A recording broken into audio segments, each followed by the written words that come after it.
নমস্কাৰ বন্ধুসকল এবাকাছ লাৰ্ণিঙৰ এই নতুন ভিডিঅ'টোলৈ আপোনালোক পুনৰ স্বাগতম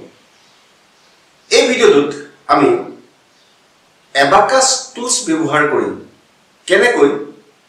সৰু সৰু অংকবিলাক সমাধান কৰিব পাৰি তাৰ ওপৰত প্ৰেক্টিছ কৰিম আমি ইয়াৰ আগলৈকে যিমানটা ভিডিঅ' পালো এই ভিডিঅ'সমূহত আমি এবাকাছ যিটো টুলছ এই এবাকাছ টুলছটোৰ পাৰ্টছবিলাকৰ বিষয়ে আমি আলোচনা কৰিলো তাৰ পিছৰ ভিডিঅ'ত আমি এবাকাছ টুলছৰ বিটছৰ মান কিমান হ'ব সেই বিষয়ে আলোচনা কৰিলো হয়নে আমি যিখিনি আলোচনা কৰিছো তাত আমি কি পাইছিলো যে এটোৰ নাম হ'ল ইউনিট পইণ্ট ইয়াৰ মান সকলো সময়তে হৈ থাকে 0 মানে 0 হয় আৰু যেতিয়া এই ইউনিট পইণ্টৰ ওচৰলৈ এটা বিটছ যায় তেতিয়া তাৰ মান নিৰ্ধাৰণ হয় যদি এটা বিটছ যায় তেতিয়া হলে 1 হ'ব যদি দুটা বিটছ যায় তেতিয়া 2 হ'ব যদি তিনটা বিটছ যায় তেতিয়া 3 হ'ব যদি চাৰিটা বিটছ যায় তেতিয়া 4 হ'ব আমি এইখিনি কথা ইয়াৰ আগৰ ভিডিঅ'সমূহত আমি পাই আহিছো লগতে আমি এইখিনি পাইছিলো এই ৰডছ বিলাক কি হয় এই ইউনিট পইণ্টৰ মাজে যিডাল ৰডছ কৈছে এডালৰ নাম হ'ল ওৱান্স ৰড বা একৰ ঘৰৰ ৰড তাৰ কাষৰডাল দহকৰ ঘৰৰ ৰড বা টেন্স ৰড তাৰ কাষৰডাল শতকৰ ঘৰৰ ৰড বা 100 ৰডছ তাৰ কাষৰডাল 1000 ৰডছ বা হাজাৰৰ ঘৰৰ ৰডছ তেনেকৈ ভাবে বাহি গৈ থাকে আমি এইখিনি আগৰ ভিডিঅ'টোত পাইছিলো এতিয়া এই ভিডিঅ'টোত আমি এই বিটছ আৰু ৰডছ এইখিনি ব্যৱহাৰ কৰি কেনেকৈ সৰু সৰু অংকবিলাক সমাধান কৰিব পাৰি তাৰ ওপৰত আমি আলোচনা কৰিম আহক এতিয়া আমি আগবাঢ়ো এতিয়া আপোনালোকে বৰ্ডলৈ মন কৰক বৰ্ডত এটা অংক দিয়া হৈ আছে তো চাওক এইটো অংক এইটো এই অংকটোত কি আছে এই অংকটোত দিছে 1 + 1 হয়নে আমি এতিয়া এই অংকটো এই এবাকাছ টুলছটো ব্যৱহাৰ কৰিবলৈ সমাধান কৰিবলৈ শিকিম কেনেকৈ এই টুলছটো ব্যৱহাৰ কৰি এই সৰু সৰু অংকবিলাক সমাধান কৰিব পাৰি সেই বিষয়ে আমি আৰম্ভ কৰিম এতিয়া আহক এতিয়া আমি এবাকাছ টুলছটোলৈ যাওঁ আমাৰ প্ৰশ্নটোত কি আছিল 1 + 1 এতিয়া আমি আগৰ ভিডিঅ'তে পাইছো যে এইটো যেটো হয় ইয়াৰ নাম হ'ল ইউনিট পইণ্ট আৰু ইয়াৰ মান 0 যেতিয়ালৈকে ইয়াৰ ওচৰত এটা বিটছ নাই তাৰ মান 0 হৈ থাকে এতিয়া আমাক লাগে 1 মানে 1 তাক আমি কি কৰিম এই ইউনিট পইণ্টৰ ওচৰলৈ ওৱান্স ৰডৰ এটা লোৱাৰ বিট আমি এনেকৈ বুঢ়াঙুলিৰে উঠাই দিম ঠিক আছে আমি আগৰ ভিডিঅ'ত আৰু এটা বস্তু পাইছিলো যে আমি বিটছসমূহ উঠোৱা নমা কৰোঁতে আমি কোন কিতাঙুলি ব্যৱহাৰ কৰিব লাগিব আমি পাইছিলো লোৱাৰ বিটছ উঠাবৰ কাৰণে আমি সদায় বুঢ়াঙুলি ব্যৱহাৰ কৰিম আৰু আপাৰ বিটছ নমাবৰ কাৰণে আমি তৰ্জনী আঙুলি ব্যৱহাৰ কৰিম হয়নে তেকে আমি এতিয়া এই লোৱাৰ বিটছ এটা ইউনিট পইণ্টৰ ওচৰলৈ বুঢ়াঙুলিয়ে উঠাই দিলো এইটো হ'ল 1 ঠিক আছে এতিয়া ইয়াৰ লগত কি কৰিব লাগিব আমি আৰু ইয়াৰ লগত আমি 1 যোগ কৰিব লাগিব +1 কৰিব লাগিব এতিয়া আমি এই +1 বা 1 টো যোগ কৰিবৰ কাৰণে আমি কি কৰিম আকৌ ইউনিট পইণ্টৰ ওচৰলৈ আৰু এটা বিটছ এনেকৈ বুঢ়াঙুলি আমি উঠাই দিম ঠিক আছে আমি এতিয়া উত্তৰ কি পালো ইউনিট পইণ্টৰ ওচৰত কেইটা বিটছ আছে দুটা বিটছ আছে এতেকে 1 + 1 উত্তৰ আমি পালো 1 2 মানে উত্তৰ হ'ব আমাৰ 2 ঠিক আছে আমি এই উত্তৰ ইয়াত লিখিম এতিয়া প্ৰথমটো প্ৰশ্ন আমাৰ সমাধান হৈ গ'ল ঠিক আছে ইয়াৰ পিছত আমি ইয়াৰ পিছৰ প্ৰশ্নটো এই প্ৰশ্নটো আহোঁ আমি এইটো প্ৰশ্ন সমাধান কৰিম এই প্ৰশ্নটো কি আছে এই প্ৰশ্নটো আছে 2 + 1 আহক আমি আকৌ এবাকাছ টুলছলৈ যাওঁ এবাকাছ টুলছত এইটো আমি সমাধান কৰোঁ এতিয়া এবাকাছ টুলছটো আমি সদায় যিকোনো এটা অংক সমাধান কৰাৰ আগতে কি কৰি ল'ব লাগিব ক্লিয়াৰ কৰি ল'ব লাগিব ক্লিয়াৰ কেনেকৈ কৰিব লাগিব তাৰমানে লোৱাৰ বিটছবিলাক সব তলত থাকিব লাগিব আৰু আপাৰ বিটছবিলাক এনেকৈ থাকিব লাগিব ইয়াক কোৱা হয় এবাকাছ ক্লিয়াৰ আমি এতিয়া এই এবাকাসটো আমি ক্লিয়াৰ কৰি ললো হল এতিয়া আমাক লাগে কি প্ৰথমতে 2 লাগে 2 কাৰণ আমি কৰিম কি ইউনিট পইণ্টত 1 ৰডৰ আমি দুটা বিট উঠাই দিম ইউনিট পইণ্টৰ ওচৰলৈ তেতিয়া এটো কি হ'ব এটো হ'ব 2 তাৰ মানে 1 2 ঠিক আছে ইয়াৰ লগত আমি কি যোগ কৰিব লাগিব এতিয়া ইয়াৰ লগত যোগ কৰিব লাগিব আমি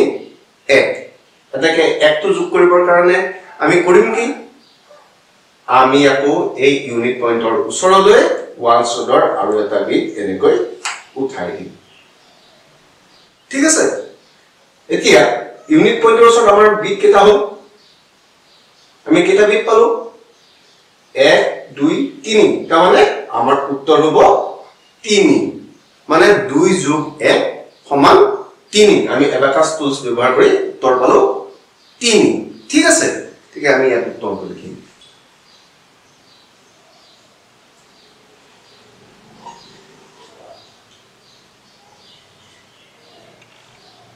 এটো হল আমাৰ 2 নম্বৰ প্ৰশ্নটো যেটো 2 যোগ 1 সমান আমি 3 উত্তৰ পালো এটো 2 নম্বৰ প্ৰশ্ন আমাৰ সমাধান হল এতিয়া আমি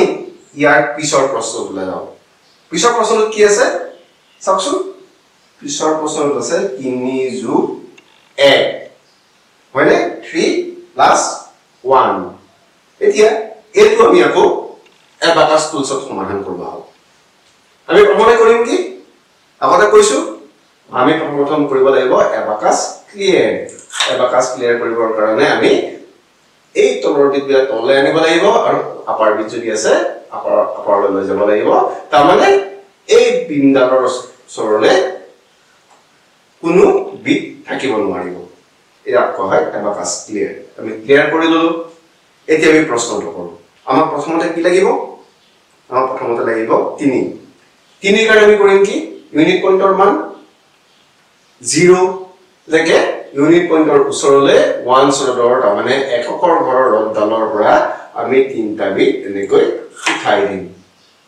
উঠাই দিলে ইয়াৰ মান কি হ'ল 1 2 3 মানে 3 হ'ল আমি 3 পালো এতিয়া আমি ইয়াত কি যোগ কৰিব লাগে 1 যোগ কৰিব লাগে ঠিক আছে তে 1 টো কৰিবৰ কাৰণে আমি কি কৰিম আকৌ এই 1 ৰডৰে আমি যেটো বিট আছে ওই সেই বিটটো আকৌ আমি উঠাই দিলো দেখে এটো হল যোগ 1 এতিয়া আমি এই ইউনিট পইণ্টৰ ওচৰত গেটা বিট পালো আমি ইউনিট পইণ্টৰ ওচৰত আহা বিট পালো 1 2 3 4 মানে আমি উত্তৰ কি পালো এতিয়া উত্তৰ পালো 4 হয় তাৰ মানে 3 যোগ 1 হলে উত্তৰ হ'ব 4 3 plus 1 equal to 4 ঠিক আছে এটো হল 4 হল এতিয়া আও ইয়াৰ পিছত এই প্ৰশ্নটো আমি যাম এই প্ৰশ্নটো কি এই প্ৰশ্নটো আমি কি পাইছো এই প্ৰশ্নটো কি আছে এই প্ৰশ্নটো আছে 1 যোগ 2 যোগ 1 1 plus 2 plus 1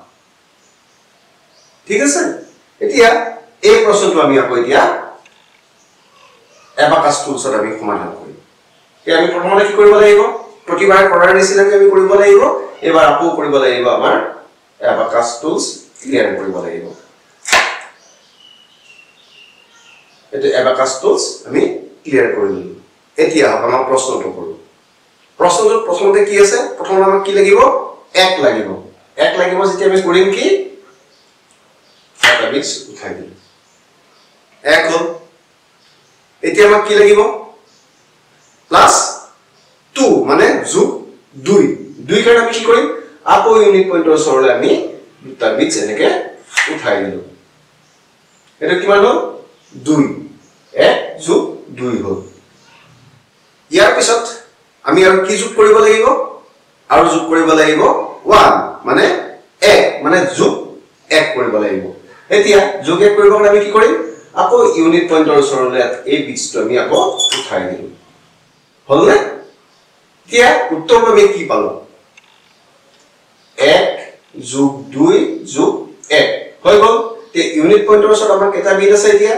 1 2 3 4 মানে এই প্ৰশ্নটোৰ উত্তৰ হ'ব 4 ঠিক আছে আমি ইয়াৰ উত্তৰ কি পালো 4 হল এটো হল 4 উত্তৰ হল এনেকৈ আপোনালোকে ছাত্ৰ ছাত্ৰী সকলক এই এবাকাস টুলস ব্যৱহাৰ কৰি কেনেকৈ এই সৰু সৰু যোগ অংকবিলাক যিখিনি লোৱাৰ বিটস ব্যৱহাৰ কৰি পেলাই কৰিব পাৰি সেই তেনেকুৱা সৰু সৰু অংকবিলাক তেওঁলোক প্ৰেক্টিছ কৰক আপোনালোকে এতিয়া আমাৰ যিখন কিতাপ আছে যিখিনি কিতাপ দিয়া হৈছে তাৰ লেভেল 1 ৰ যিখন কিতাপ আছে কিতাপখন মেলি লৈ পেলাই এই সৰু সৰু যোগ অংকৰ যিখিনি প্ৰেক্টিছ আছে সেই প্ৰেক্টিছখিনি আপোনালোকেও কৰক আৰু ছাত্ৰ ছাত্ৰীকো এফালৰ পৰা কৰাই যাওক তেতিয়ালৈকে প্ৰেক্টিছ কৰাব যেতিয়ালৈকে তেওঁলোকে এই যোগ অংকবিলাক ধুনীয়াকৈ কৰিব পৰা হৈ নাযায় তেওঁলোক যেতিয়া এনেকুৱা যোগ অংক কৰাৰ ক্ষেত্ৰত এক্সপাৰ্ট হৈ যাব তাৰ পিছতহে তাৰ পিছৰ ভিডিঅ'লৈ বা তাৰ পিছৰ যে চেপ্টাৰ আছে সেই চেপ্টাৰলৈ আগবাঢ়িব ঠিক আছে আজিলৈ ইমানেই ধন্যবাদ